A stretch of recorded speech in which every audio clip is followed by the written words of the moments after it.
Hello friends, আজকে update নিয়ে হাজির হয়েছি নির্বাচন অর্থাৎ লোকসভা নির্বাচন 2024 সালে যে লোকসভা নির্বাচন সেটা কবে হতে পারে, সম্ভাব্য ডেট কবে হতে পারে এই নিয়ে একটু আপডেট তোমাদেরকে শেয়ার করে দিচ্ছি। আগামী মার্চ মাসের মাঝামাঝি সময়ের মধ্যে কিন্তু লোকসভা নির্বাচনের যে ঘোষণা সেটা কিন্তু খুব তাড়াতাড়ি করে দেবে নির্বাচন কমিশন। স্বরাষ্ট্র মন্ত্রক এই নিয়ে সারা রাজ্যের আপডেট নিতে শুরু করে দিয়েছে। এর মধ্যে কিন্তু সেক্টর অফিস থেকে বিভিন্ন সেন্টারগুলোতে, নির্বাচন কেন্দ্রগুলোতে কিন্তু ভিজিট করা শুরু হয়ে গেছে। সেখানকার পোলিং স্টেশনগুলোর অবস্থা কী, পোলিং পার্সোনালদের থাকার সুব্যবস্থা কতটা কি রয়েছে, এবং এবারে নির্বাচনটা একটু একদম অন্য ধাঁচে হবে, অনেক নিরাপত্তার সাথে। এবং বাংলার ক্ষেত্রে বিভিন্ন দফা, একাধিক দফায় যে ভোট গত লোকসভা নির্বাচনেও হয়েছে এবং এই নির্বাচনে আরও বেশি দফা হওয়ার সম্ভাবনা রয়েছে।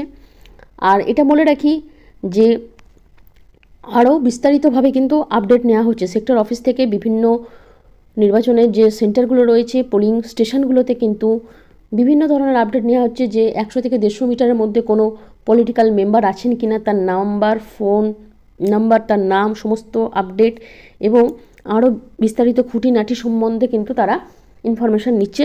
এবং স্বরাষ্ট্র মন্ত্রক থেকে কিন্তু সেরকমই একটা নির্দেশিকা, বাংলার যেসব স্পর্শকাতর সেন্টারগুলো রয়েছে অর্থাৎ পোলিং স্টেশনগুলো রয়েছে সেখানে ড্রোনের ব্যবস্থা করা, সিসিটিভি ক্যামেরা তো অবশ্যই থাকে, সেখানে ড্রোনের ব্যবস্থা করা যায় কিনা, এই ধরনের বিভিন্ন বিষয়গুলো স্পর্শকাতর বুথগুলোর জন্য সেরকম ব্যবস্থাও কিন্তু নেওয়া হতে পারে। এই ড্রোনের ব্যবহার করা যায়, এইগুলো কিন্তু স্বরাষ্ট্র মন্ত্রক থেকে কিন্তু চিন্তাভাবনার বিষয়গুলো রয়েছে।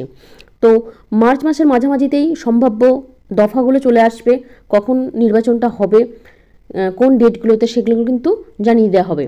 তো আশা করা যায় এপ্রিল মাসেই কিন্তু লোকসভা নির্বাচন হতে পারে। লোকসভা নির্বাচনের ক্ষেত্রে পশ্চিমবাংলার জন্য যে ধরনের নির্দেশিকা আসে, আর কবে কবে ঠিক ভোটগুলো হচ্ছে, কোন কোন জায়গাতে কবে, এবং প্রত্যেকটা যে পোলিং পার্সোনাল আছে তাদের জন্য কী কী নির্দেশিকা, সবটাই কিন্তু আপডেট দেওয়া হয়ে যাবে, কার কোন দায়িত্ব এবং কী ধরনের বিষয়গুলো রয়েছে, এবং চাকরি বাকরির যে নোটিফিকেশান সেগুলোর কি পরিবর্তন হচ্ছে, কোন পরীক্ষাগুলো ভোটের আগে হবে বা কোন কোন নোটিফিকেশানগুলো আসার সম্ভাবনা আরও প্রবল, সেগুলো কিন্তু আপডেট দিতে থাকবো। এটাই বলা ছিল। মার্চ মাসের মাঝামাঝি সময়েই কিন্তু লোকসভা নির্বাচনের কিন্তু নির্ঘণ্ট জানিয়ে দেওয়ার সম্ভাবনা কিন্তু খুবই রয়েছে।